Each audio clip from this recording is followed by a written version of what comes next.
బట్టతలతో బాధపడుతున్నారా? ఆధునితనమైన పద్ధతిలో hair transplantation చేయబడును. Face clinic, Hyderabad. Welcome Suman TV. ప్రస్తుతం పవన్ కళ్యాణ్ గారు ఇప్పుడే ఇక్కడ పిఠాపురం దగ్గరలో ఉన్నటువంటి గోకులం రిసార్ట్స్ దగ్గరికి వచ్చారు. ఇక్కడ పవన్ కళ్యాణ్ గారు జస్ట్ ఇప్పుడే ఇక్కడ హోటల్ దగ్గరికి చేరుకుని పార్టీ కార్యకర్తలతో, పార్టీ ముఖ్య నాయకులతో కూడా సమావేశం జరిగే అవకాశం ఉంది.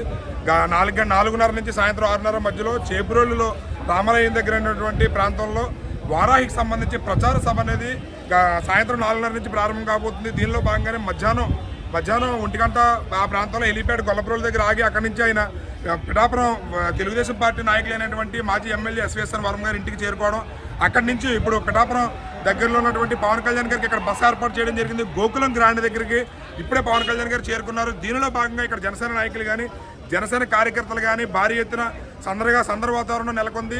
ఇక్కడ జనసేనకు సంబంధించి పిఠాపురం నాయకులు ఉన్నారు. చెలుబైన సతీష్ గారు, ఆయన ఏ విధంగా స్పందిస్తారు, ఏంటి వారాయికి సంబంధించి ఒకసారి ఆయన మాట్లాడి తెలుసుకుందాం. చెప్పండి, పవన్ కళ్యాణ్ గారు ఇప్పుడే రావడం జరిగింది. కార్యక్రమ ఏర్పాట్లు ఏ విధంగా జరిగాయి, ఏంటి?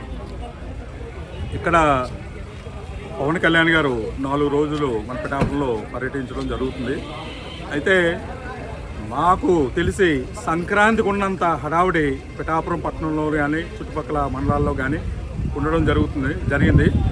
అయితే ఆయన ముందుగా హెలీప్యాడ్ నుంచి దిగి ఆయన మాజీ ఎమ్మెల్యే వర్మ గారి ఇంటికి వెళ్ళి ముందుగా కొత్త ధర్మం ప్రకారం ఆయన మద్దతు కూడా అడగడం, ఆయన కూడా సానుకూలంగా స్పందించి మేము పవన్ కళ్యాణ్ గారి విజయాన్ని కృషి చేస్తామని చెప్పడం చాలా సంతోషదాయకం. అయితే ఇప్పుడు చేబ్రోల్లో 4 గంటలకే ఒక భారీ బహిరంగ సభ ఉంది.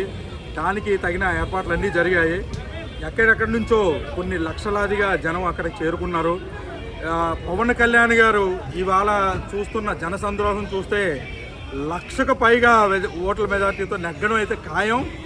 అయితే ఇది మేమందరం కూడా కార్యకర్తలు కానీ, నాయకులు కానీ నిద్రాహారాలు కూడా మాని మేము కృషి చేయడానికి, ఆయన విజయానికి మరింతగా మెజార్టీ 1,00,000కు పైగా దాటేలాగా మేము కృషి చేయడానికి మేము ఎన్నో విధాలుగా ప్రణాళికలు చేశాము. అదేవిధంగా ఈ వైఎస్ఆర్సీపీ నాయకులు కూడా నిద్రలో మానుకుని అలా చాలా ఆందోళనలో ఉన్నారు. ఎటువంటిది కనీసం డిపాజిట్లు వస్తాయా లేదా అని ఒక చిన్న ఆందోళన అయితే ఉంది. మన పవన్ కళ్యాణ్ గారు రాకతో ఇది ఒక ఉప్పెనలాగా జనప్రవాహంతో ఉంది. దీన్ని చూస్తేనే అర్థమైపోతుంది ఎవరు నెగ్గుతారు అన్నది. రైట్. ఇక్కడ వాతావరణం అయితే చాలా సందడిగా ఉంది. జనసేన నాయకులు, కార్యకర్తలు భారీ ఎత్తున ఇక్కడ సందడి వాతావరణం నెలకొంది. పవన్ కళ్యాణ్ గారు అయితే గత కొద్దిసేపటి క్రితమే పిఠాపురం చుట్టుపక్కల ఉన్నటువంటి కుమారపురం దగ్గర ఉన్నటువంటి గోకులం గ్రాండ్ దగ్గర ఆయనకి బస ఏర్పాటు చేశారు.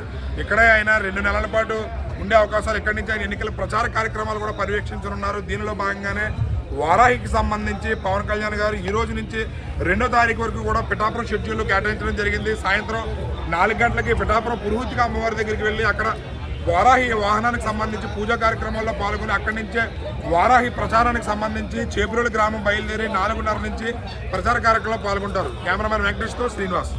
సుమన్ టీవీలో మీ పర్సనల్ అండ్ బిజినెస్ ప్రమోషన్స్ కోసం కింది నెంబర్కి కాంటాక్ట్ చేయండి.